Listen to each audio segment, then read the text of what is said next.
Welcome to The Real News. I'm Marc Steiner. Good to have you all with us. And we're doing a program now called Run Up, which leads us up to the election here on The Real News and covering the issues that unfold before November. And we're opening that with this. And also to remind you that as you watch this, we're about to launch the new Marc Steiner show here on The Real News, which will be coming up shortly with programs just like this. But as I'm saying that, we are living in a very complex and dangerous time. Tuesday night's debate with Trump's call for Proud Boys to stand down and stand by, for people to disrupt the polls, for many is a clarion call to what America faces, what it might face in the future. A week before, 55 progressive activists, writers, leaders signed a petition calling for America to, quote, beat Trump, then battle Biden, as a strategy to be able to out of political necessity. For many on the left, it's an anathema to think about supporting a corporate centrist candidate with a debatable past on race and crime. So in this historical moment, when 23 million people have hit the streets to protest racism and police brutality, with intense wildfires and hurricanes ripped up by climate change, and all we face with democracy being threatened by Trump, the right wing of the ruling class, and the white nationalist mobs that want to seize power, what should our response be to all of this? We talked with 3 signers of that petition to beat Trump, then battle Biden. We'll welcome our guests who have all been on Real News before. Bill Fletcher, executive editor of globalafricanworker.com, former president of Trans-Africa Forum, and author of Man Who Fell from the Sky, one of my favorite new books. Sonali Koltakara, who is host and executive producer of Rise Up with Sonali, and Aviva Chomsky, Stellan University professor, the author of They Take Our Jobs and 20 of the Myths About Immigration. So it's good to have you all with us, and I appreciate you taking the time. Let me just start with the document you all participated in and signed. One of the lines in there was, protestations that Biden is beholden to elites are true, but beside the point. Lesser is evil, and in this case, the greater evil is simply off the charts.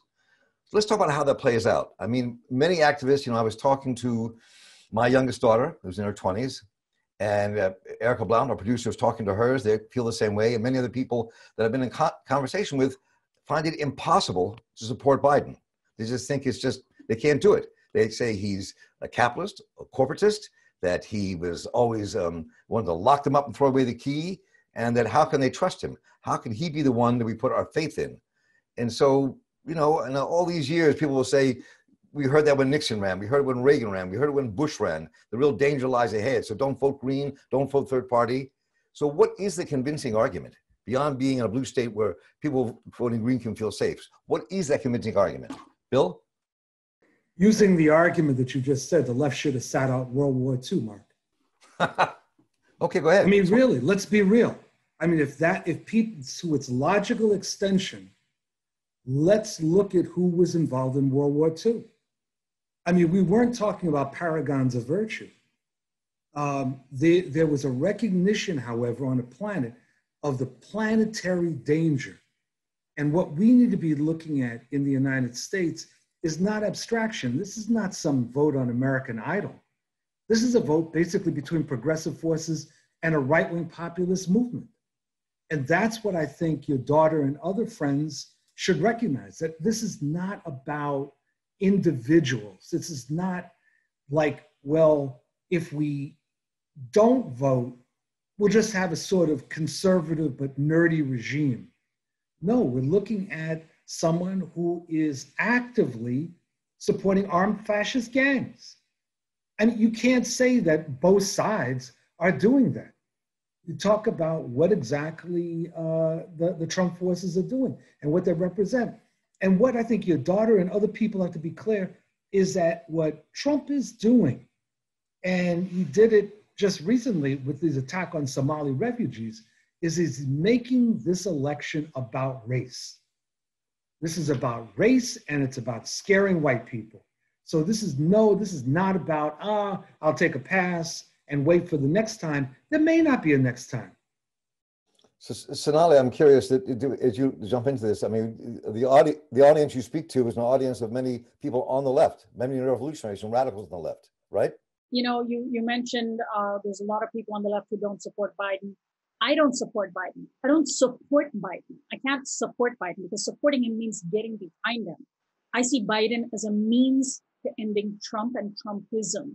And we really have to look at it that way. And I'm really glad Bill brought up what Trump said about Somali refugees. If you watch the rally that he held the day after the debate on Wednesday night, when he was in his element, when he wasn't, facing a moderator and somebody, and Biden and an audience of mixed political persuasions, when he was surrounded by the people that supported him, not only did he say, Biden is going to unleash a flood of refugees into your neighborhoods. I'm an immigrant, so he's talking about people that look like me. But he took very specific aim at Congresswoman Ilhan Omar, a Black Muslim Arab former refugee who represents everything that his base hates. And as they chanted, lock her up, he said, I can't believe we elected her. How did we let that happen? He was essentially calling on his supporters to kill her. You cannot interpret what he was doing in any other way because the supporters are armed, they're fascistic, they are bloodthirsty. He was essentially saying to them, you have my permission to do her harm. And Biden, by not doing that, is necessarily someone that we have to get into the White House to replace Trump. There is no question in my mind about this. And if there's a debate about Trump and Biden are two sides of the same coin, people have not been paying attention. They are deliberately ignoring the fact that Trump is unleashing hatred and questioning the right of people like me to exist and live in this country. And that's non-negotiable. And Avi Chomsky, I'm curious about you and your students and where those conversations take place. It was actually interesting because we had someone come into the class to talk about how important it is to register to vote. And this is something that the university does. It wasn't something that I did. And I've never, well, not never, rarely spent a lot of time being involved in electoral politics for exactly the reasons we're hearing people like your daughter say. But what I said to my students after the presentation is, even though electoral politics is not where I feel my activism is best oriented, that I'd rather spend 365 days a year doing something else, voting only takes, 5 minutes, an hour? And to say that I'm not going to expend even that minimal effort is kind of putting yourself in a position of self-importance and personal purity, like I'm too good for this. So that's the conversation I've been having with my students, that no, Biden is not a revolutionary. And as Sonali said, I don't support Biden, but I've never, except maybe voting for Bernie Sanders in the primary, voted for a candidate that I supported. But again, how much time and effort does it really take you to take that action? And I'm glad that there's other people engaged in other kinds of activism that aren't my favorite kind of activism. I'm glad that there's people who are on the left engaged in electoral politics. I'm glad there's people on the left who are sitting in offices in Washington, D.C. doing behind the beltway logistics and negotiations. That's not my preferred avenue. It sounds like it's not your daughter's preferred avenue. But to refuse to sully yourself by voting for a candidate who you don't think is perfect, to me, just seems really self-absorbed and arrogant. There's another part to this, Mark, that I want to just point out. See, in some sense, your daughter is right. In different elections, the last number of elections, we've been saying that there's this danger. Well, the reality is that there has been, that US politics has become much more dangerous, much more polarized, at least ever since Reagan at the national level. And I would argue before that, at the local level, in part because of what the strategy of the so-called new right, people like Paul Weyrich and others, were advancing. So we've had a polarized situation, and we've had an element of the Republican Party, or the extreme right, pushing the so-called moderates out, making the Republican Party a hard right-wing party, and flirting with fascistic elements for years. So it has been getting worse. And part of the problem is that liberals, for example, and specifically, have ignored how bad it's getting It's sort of like the story I always like to tell about the guy who jumped off the Empire State Building, and when he went past the 40th floor, he was overheard saying, "So far, so good." That's the way liberals are about politics. Until they hit the bottom, they keep saying, no, it's really not that bad. Many people have been trying to warn about the danger, and now it has come home. That's why there is no question. There is none about what people have to do on November 3rd. Just to quickly jump in, I mean, I know that there's a sense on the left that everything has, ruined and that nothing we can do can actually make a difference. But one of the things that came out during the debate on Tuesday that I think we should be heartened by is that racial justice and climate change were on the table. They were part of the conversation. That hasn't happened before. And even, of course, we forget about Trump. Even Biden's answer to those, especially on the racial justice front, were not good enough. The fact that they were being talked about means that we have the power to set the agenda and put Biden on notice that on day one of his presidency, he's going to be hearing from us. So let's talk about 2 tonight for just a minute. And I think that, it was hard for any of us to watch that. And it was just really difficult. But we sat through it. And 2 things happened that night. And there are 2 clips I want to play here. One that brought up the issue of Proud Boys and violence, and when you push the idea of systemic racism, and the other about voter intimidation. Let's play these back to back. They're not that long. Let's check them out. Urge your supporters to stay calm during this extended period, not to engage in any civil unrest. And will you pledge tonight that you will not declare victory until the election has been independently certified? President Trump, you go first. I'm urging my supporters to go into the polls and watch very carefully, because that's what has to happen. I am urging them to do it. As you know, today there was a big problem. In Philadelphia, they went in to watch. They're called poll watchers, a very safe, very nice thing. They were thrown out. They weren't allowed to watch. You know why? Because bad things happen in Philadelphia, bad things. And I am urging my people. I hope it's going to be a fair election. If it's a fair election, I am 100% on board. But if I see tens of thousands of ballots being manipulated, I can't go along with that. You have repeatedly criticized the vice president for not specifically calling out Antifa and other left-wing extremist groups. But are you willing tonight to condemn white supremacists and militia groups and to say that they need to stand down and not add to the violence in a number of these cities, as we saw in Kenosha and as we've seen in Portland? Sure, are you I'm prepared to do specifically do it? Well, go ahead, sir. I would say almost everything I see is from the left wing, not from the right wing. So what are you saying? I'm willing to do anything. I want to see peace. Then do it, sir. Say it. Do it. Say it. Do you want to call him? What do you want to call them? Give me a name. Give me a white name. Supremacists and who would you like me to condemn? White supremacists and right-wing Proud militia. Boys, stand back and stand by. So, as we watch that, I mean, those are the instances that gave me the most chills of the entire evening. So here we are facing this election in November. And you have somebody threatening to literally disrupt the election and make sure that they win on the right. And then we don't know what's going to happen during the interregnum, which by law, there are certain steps that have to be made, but we don't know where it could go. This thing could take it to the streets. Violence could hit the streets. It could be the Supreme Court handing him the keys, Trump not conceding. Nobody knows what they're doing. And let me just read this one quote, and we'll just jump into this. This is something that Don Guttenplan just wrote in The Nation, and I really thought it said something here for us to think about. He wrote, "Does anyone really believe that Biden has what it takes to stay in the fight and win it? Because if you do, please send me some of what you're smoking. COO, care of the nation." Of course, we have all to vote the bastard out. But as tonight made unmistakably plain, this is just the beginning of this fight. We have to be prepared to out-organize, out-mobilize, and outlast him as well. Anybody who tells you different is fantasizing or dreaming.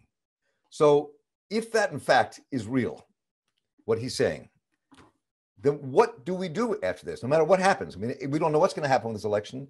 Even if Biden wins, we don't know what those next couple of months are going to mean. So how do you respond? What do you tell people about what we should do next? Go ahead, Sonali, I'll let you start. I mean, so you're asking, what should we do if Biden concedes and Trump claims victory? or even if Biden wins, what Trump, the fact that Trump still has 2 months left in office and may foment violence. And he could say I'm not accepting the fact that you won this election.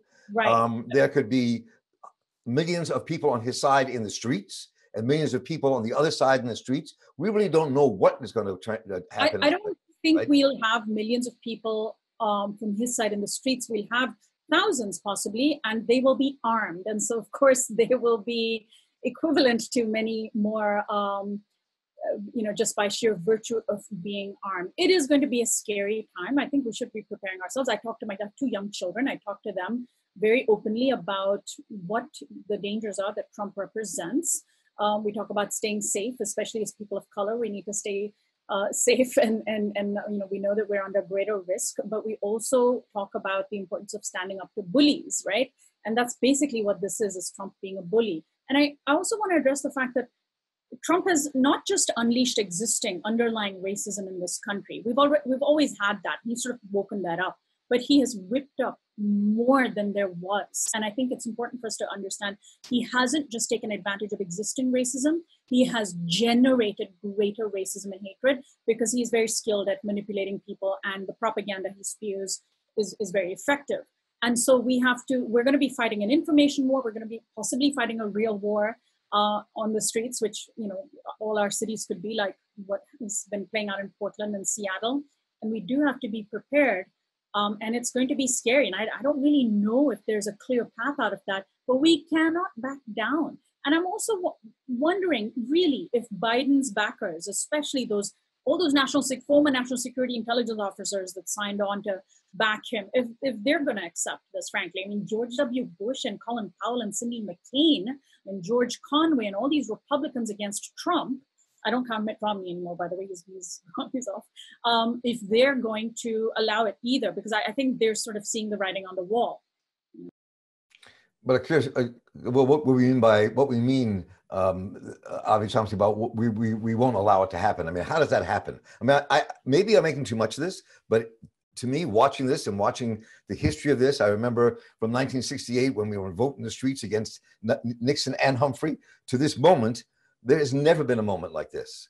I have never felt viscerally this way since racist Klan mobs attacked us in the civil rights movement in the early 60s. There's something about this moment that I think is very frightening and very real. And so I'm just curious, when we talk about organizing from the left, what do we do about this? How do we respond to this, even if Biden wins? Avi, why don't you jump in then, Bill? Let me say what I think we don't do. I think that we don't fall into the trap that we have to arm ourselves, and that somehow by moving into a violent response, we're going to win this battle. I think that's the quickest way we're going to lose this battle, both physically and ideologically. So in some ways, I guess I say we do what we always do. Like, we have history, it's not good enough, it's not enough, but of trying to mobilize for social change. And that I think it would be a huge mistake if we were to fall into the position like, oh, this is so bad, I'm going to buy a gun. Well, I'm not going to tell someone not to buy a gun. But I think that you don't need to and shouldn't be broadcasting that. This is not replicating what many of us did in the 1960s with waving guns around. I think that there's a few things, and I've been disturbed by people on the left and progressive movement moving very slowly on this. So one thing is we need to have broad national and local coordination. So there's some efforts that the Working Families Party and Movement for Black Lives and some others have started towards a sort of united front effort. I think this is really important. It should have started in May, but it's moving forward. I think that that's good. That we need to outnumber the other side 10-1. Wherever they show up, there needs to be 10 times that number on our side.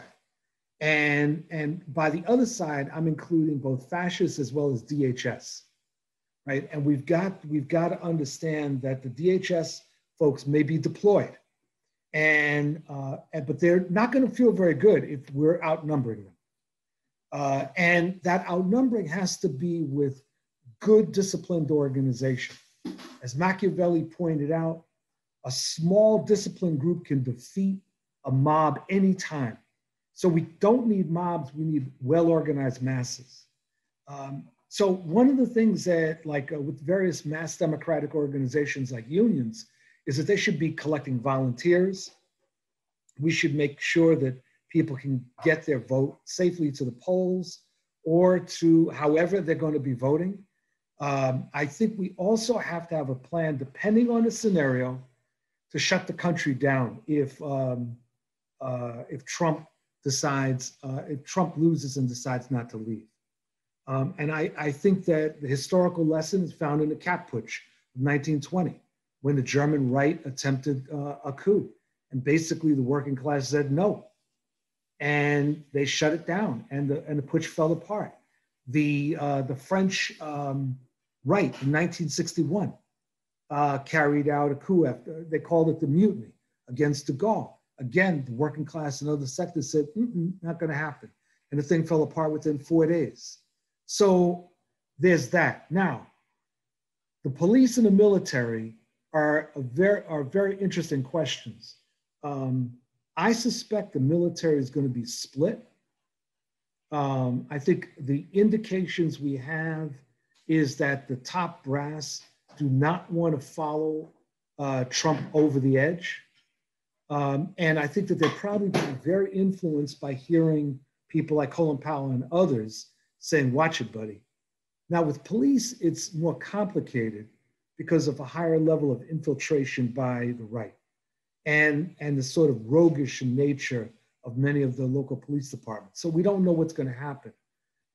So that's why organization on our part, as well as messaging, and the messaging includes not just social messaging, but we've got to put pressure on the mainstream news outlets that they don't start conceding. I remember in 2000 watching, I think it was the Today Show, and Katie Couric was essentially livid that Al Gore was not prepared to concede, and was sort of like, let's get this all over with and get back to normality.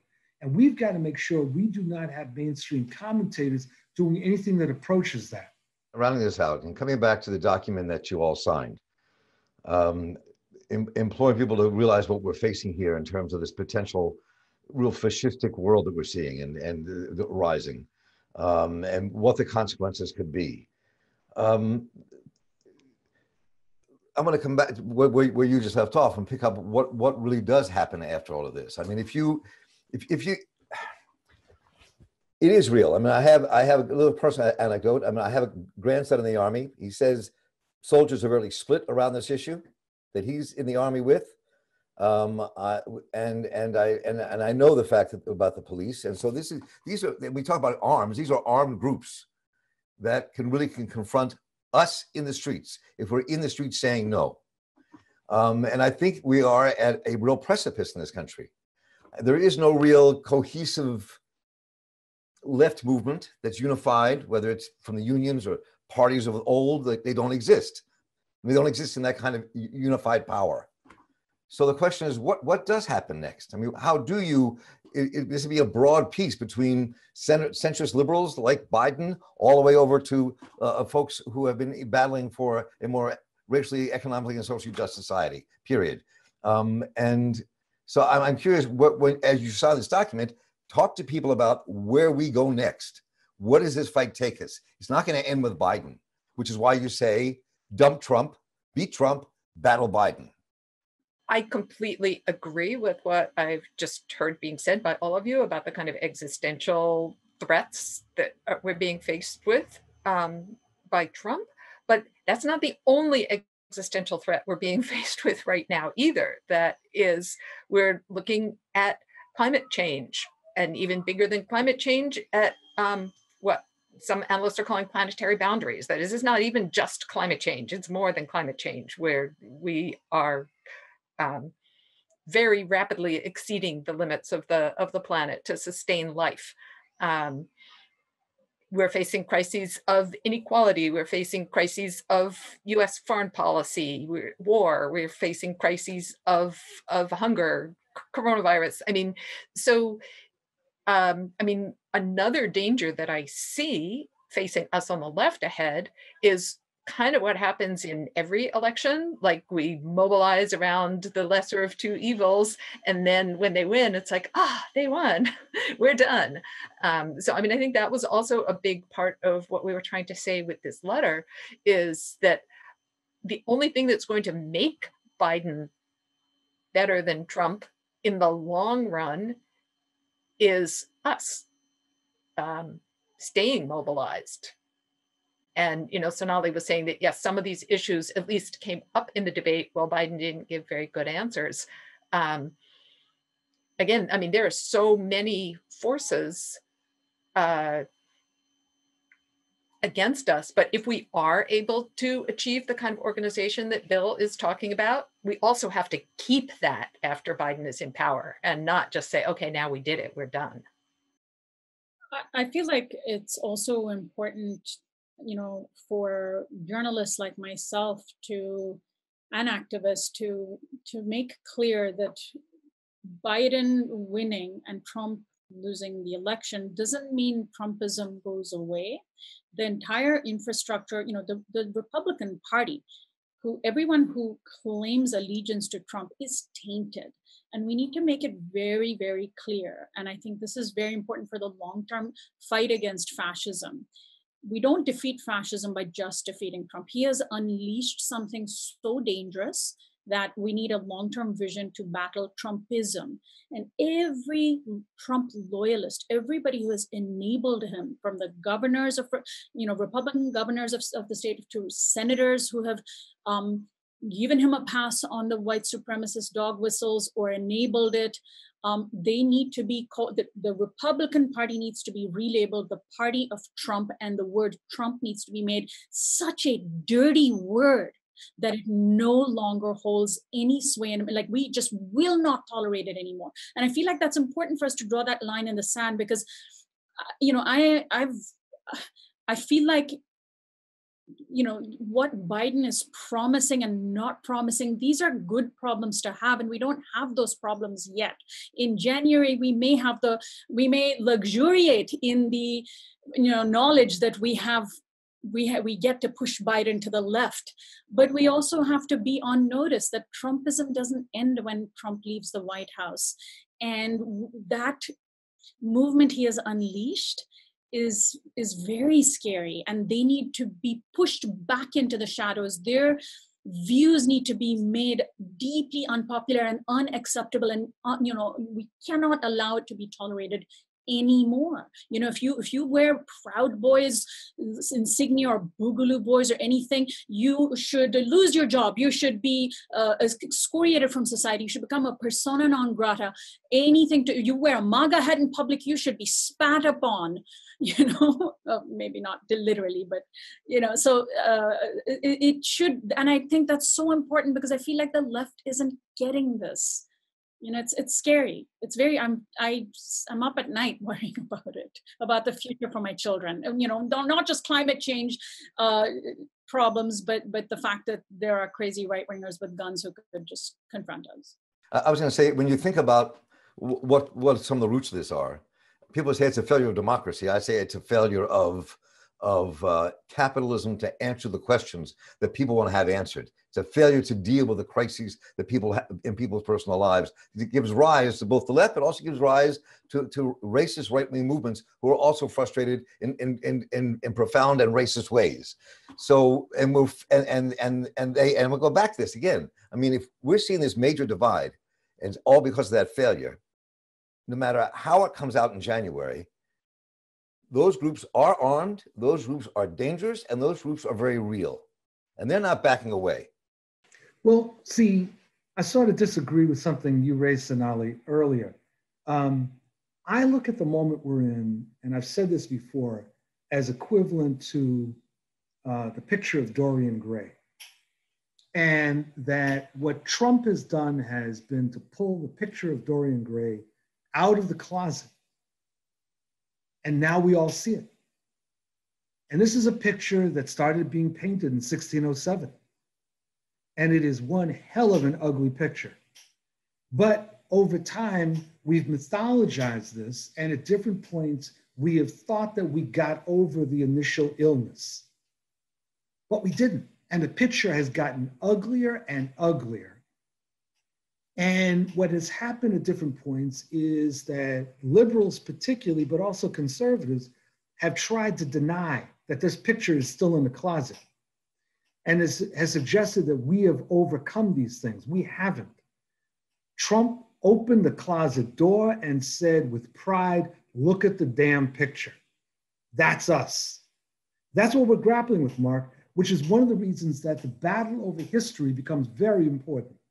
What Trump is trying to do is suppressing racial justice education by attacking the 1619 Project, by attacking critical race theory. I welcome that. Let's bring this damn thing out and into the open and fight it out. That's part of what we're grappling with. And so it's, yeah, I mean, this is going to take a long time to go away, which leads to my final point. A few years ago, I was in Italy, and I met with this organization of veterans of the partisan wars against the fascists during World War II. And the staff person, the director said, in Italy, we made a very big mistake. In 1947, there was a blanket amnesty for the fascists. They basically said, we're going to bring the country back together. And it's like all amnesty. And this basically laid the foundation for all these creatures to reemerge, rename their organizations, and effectively rebuild a fascist movement in Italy. We've got to understand that what we're going through and what will happen when we succeed cannot be dealt with by some damn Truth and Reconciliation Commission. We have to smash the right wing, nonviolently. I agree with you on that last point, Bill, but I think what you were taking issue with what I said earlier was that there's always, that Trump just revealed the racism. I think he revealed it, but he lit a fire under it. I believe that there are people who had come to accept anti-racism as a good thing, who have now been convinced it is not. And I think that that's the danger of Trump, because demagogues and authoritarian demagogues have a very, especially charismatic, manipulative ones, have a very, very, have tremendous power, that cult of personality. And we've seen this in other countries, who can whip up realities for people that they didn't really accept before, or create realities for them that aren't there. And they, he has generated greater hatred in this country than even the hatred that we have already been living with. And we saw so much of it under Obama. We saw it before Obama. We saw it more of it after Obama in response to Obama.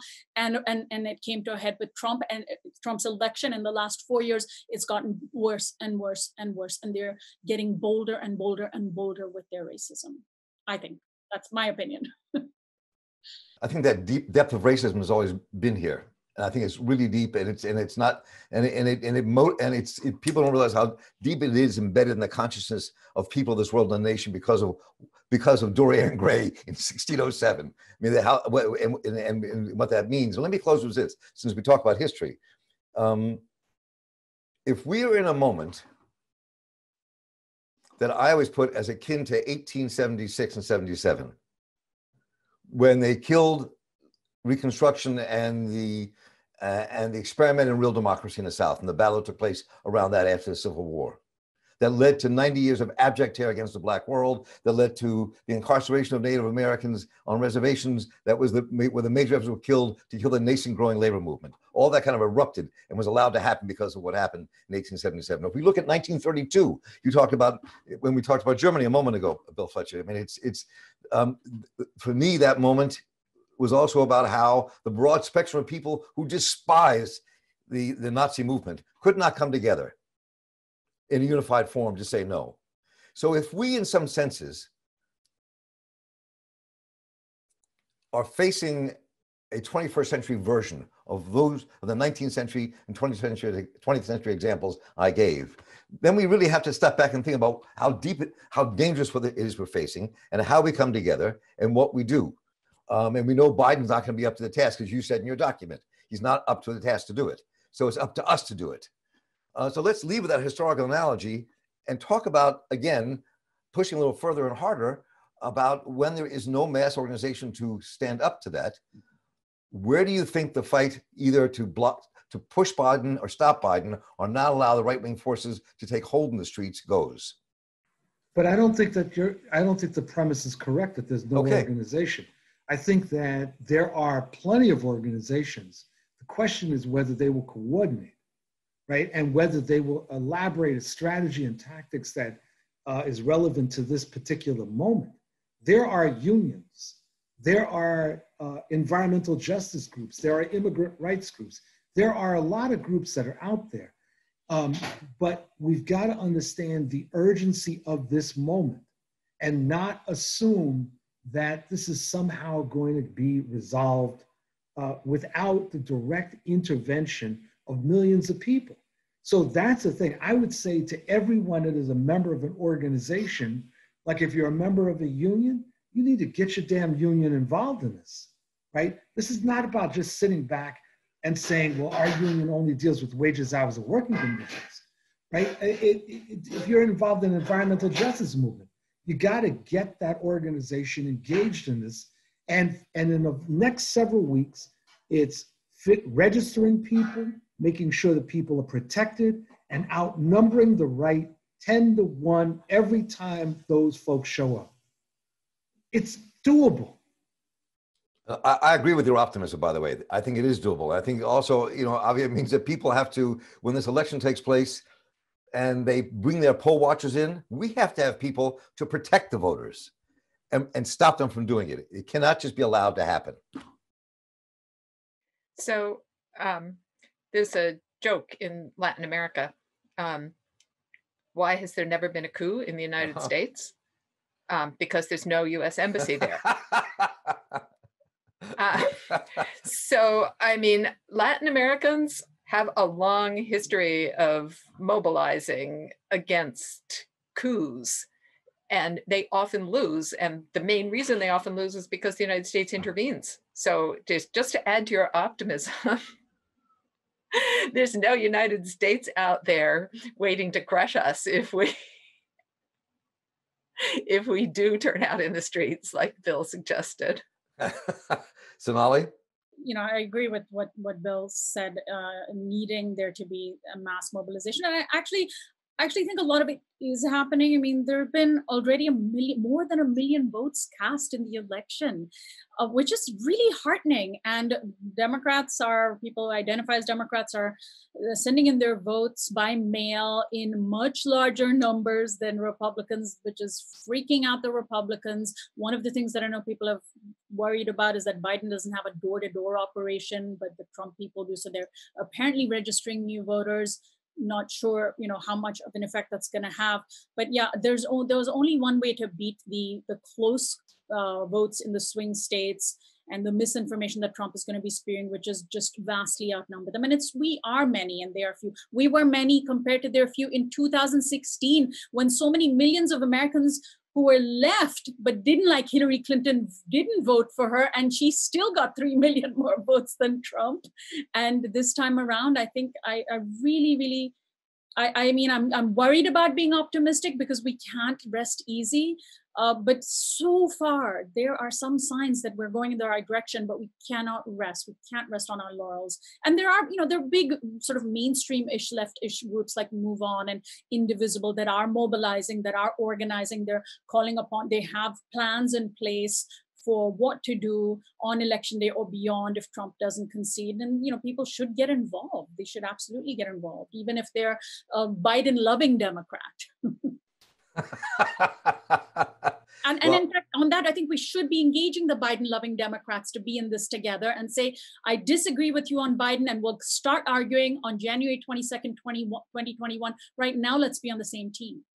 If Facebook and those places are any example, I think that you're seeing people from the people who love Biden to those who say no to Biden, but we're going to stop these fascists, are kind of in a broad spectrum coming together. I think that's where our hope lives. And I guess we'll leave it there for today. This has been a great conversation. I appreciate all the work the three of you do in terms of fighting for a democratic world and the stuff you do in all your worlds. And appreciate you taking time here with Real News. Bill Fletcher, it's always good to have you with us. And Sonali Koltakar, good to have you back. And once you get back more, and Avi Chomsky, always good to see you as well. So please keep up the work, and we'll see where we go. Thanks. Thanks so much. Thank you very much. And we'll be linking to that document, Beat Trump, then Battle Biden, so you all can look at it yourselves and give us your ideas and thoughts about where you think we should be going. And we'll be covering this election running up to it. So next week, we will have, I want you to be ready for next week. Well, next week we have the hosts of the Police Accountability Report coming up to talk about their perspectives in that regard when it comes to the election and where that could take us. Taya Graham and Steve, and we'll both be joining us then. So please do that. And I'm Marc Steiner here with producer Erica Blount for the Real News Network, saying thank you very much for watching. And it might seem weird, but it's not weird. Vote and push them back. Take care.